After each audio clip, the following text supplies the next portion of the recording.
So, with Steven Universe Season 5 said and done, and a movie headed on the way, I thought it'd be a good idea to reflect back on the show itself and give a review. There's been so much negative backlash towards the show recently, and I kind of want to give my opinions on it, to kind of equal it out a bit. So I waited until Season 5 was wrapped up to actually speak about it. So, I thought it'd be a good idea to cover how I found out about the show itself, and where I was introduced. I was introduced to Steven Universe back in May of 2015, after Stronger Than You. I then watched the following Steven bomb, which included the Sardonyx arc. I think part of the reason why I fell in love with the show was because of how the fandom was.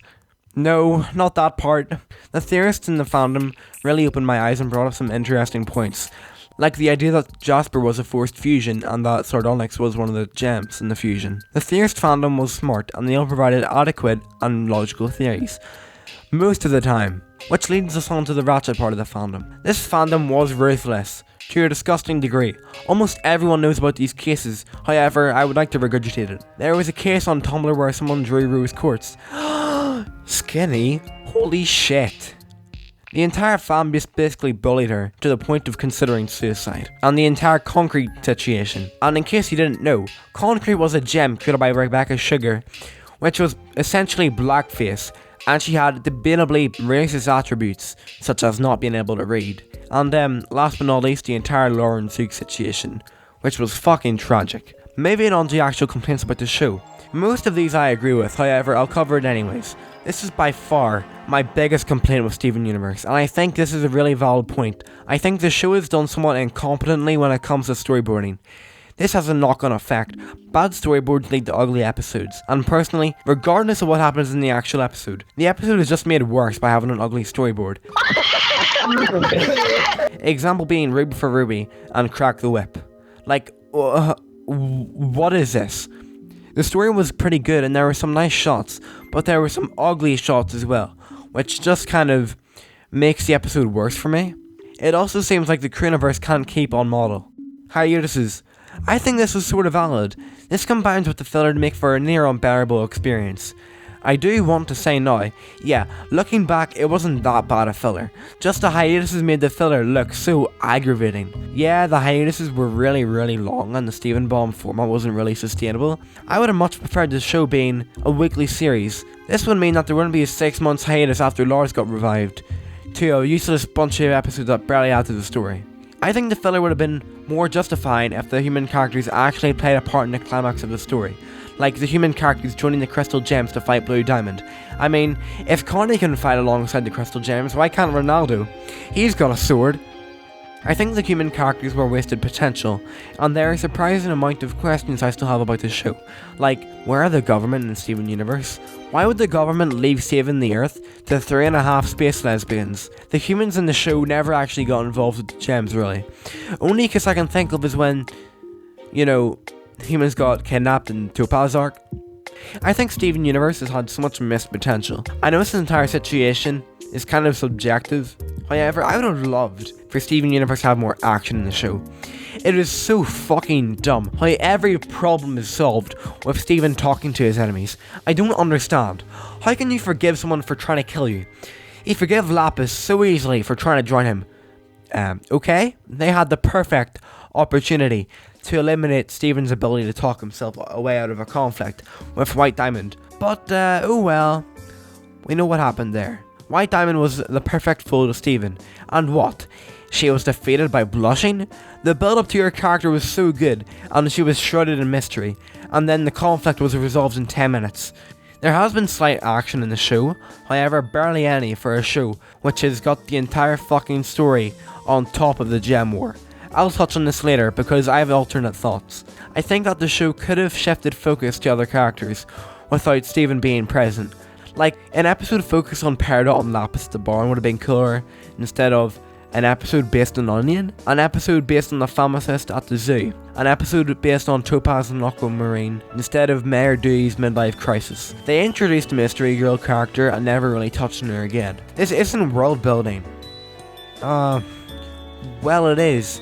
Just bad world building. We had half an hour special about Steven's uncle, only for him to virtually disappear for the rest of the series. I don't have a problem with introducing new characters into the show.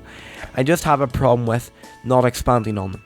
Topaz breaks down in the ship due to her being forced to fuse, but we never expanded on that. We never got to hear from them again. The show leaves things as an open book, and the fan base just assumes what the ending is, unless the Topaz twins appear in Season 6. I just like how they brought Bismuth back before the last arc of Season 5.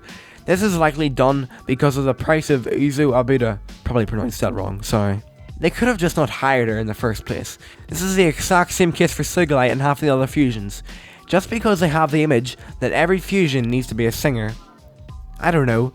Maybe instead of making the appearances of fusions sparse, maybe they could have had them a lot more prevalent in the show. Back to the missed potential thing. The fight between the gems and the diamonds was so boring. In terms of shots, it wasn't dynamic, and all Blue Diamond did was throw orbs. I don't understand why Studio Trigger animated a song, rather than, I don't know, the fight the series was building up to since the beginning.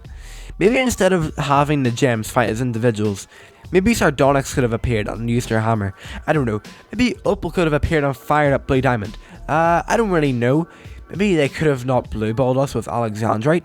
I can't tell if I've been spoiled by My Hero Academia and other anime to have such beautiful fights, but damn, Steven Universe fights are really boring. So, there was sort of an arc about Steven training to fight, and in the moment this was a good thing, because it meant that Steven would be able to fight. However, with hindsight, Steven never actually fought in the series. I don't understand why he trained if he had no intention of actually fighting. The action in Steven Universe is just disappointing. The show Steven Universe spreads a message of peace and love. Heck, it's even one of the songs, but I'll reiterate my point. There are so many things in the show that many would say are unforgivable. Example being the diamonds effectively wiping out all the gems on Earth. Rose Quartz was a facade and the entire Crystal Gem Rebellion being redundant. Rose Quartz was a terrible person, and while this is acknowledged by the Craniverse, none of the characters in the show actually bring it up that much, except for Sapphire, but her conflict was over in the matter of 11 minutes. Amethyst just wanted to move on past it, but Bismuth just screamed into lava. Imagine being told everything you fought for, everything you put your life on the line for, was a lie.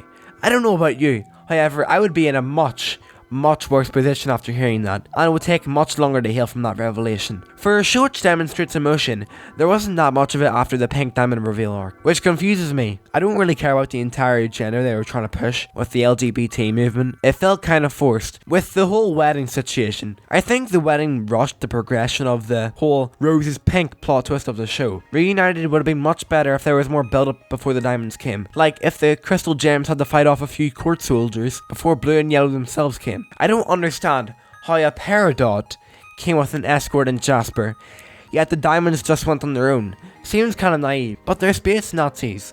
They're not naive, this is just bad writing. Also, surely the damage caused and change your mind would kill hundreds of gems? Hey, I want to get my thoughts and change my mind as a whole. Good idea, Andrew. I loved this ending. It was honestly worth the several years of build up. I thought the fusion idea was incredible. I wish White Diamond was defeated in a different way than, blushing. But the other stuff that happened in the episode really opened my eyes as to why I like this show. Now that I've rewatched Steven Universe, I want to get my own opinion on the show overall. I enjoyed Steven Universe. I wasn't that big of a fan of how things were paced, and I disliked a lot of the filler. However, it could be expanded upon in Season 6 and with the movie. I think the background music is incredible in this show. It is so catchy and well done. I would have mentioned this earlier, but in Change Your Mind, White Diamond did what we all wanted to see. She pulled out Steven's gem. The fusion of the two Stevens just changed my mind on the show as a whole. Prior to Change Your Mind, I was disappointed in the direction the show took. After Change Your Mind, I realised why they went with the direction they chose. Steven Universe was a show about the progression of Steven as a person and learning to accept himself. Everyone wanted Rose and Pink back. It wasn't Steven's choice to be born. He was just born, and everyone had a preconceived notion that he was the next Rose or Pink. However, as the show went on, Steven attempted to do right to his mother's wrongs, and he mostly succeeded, proving that Steven wasn't Rose Quartz. He wasn't Pink Diamond either. Steven was Steven. But for what the Craniverse went for, I think they did a pretty goddamn beautiful job, and they portrayed a beautiful message of loving yourself to the audience. If you enjoyed this video, please click the like button, subscribe if you want more content like this, and join my Discord server where we play games and talk. Thank you for watching, and bye! I always thought I might be bad, now I'm sure that it's true, 'cause I think you're so so good, and I'm nothing like you. Look at you go, I just adore you.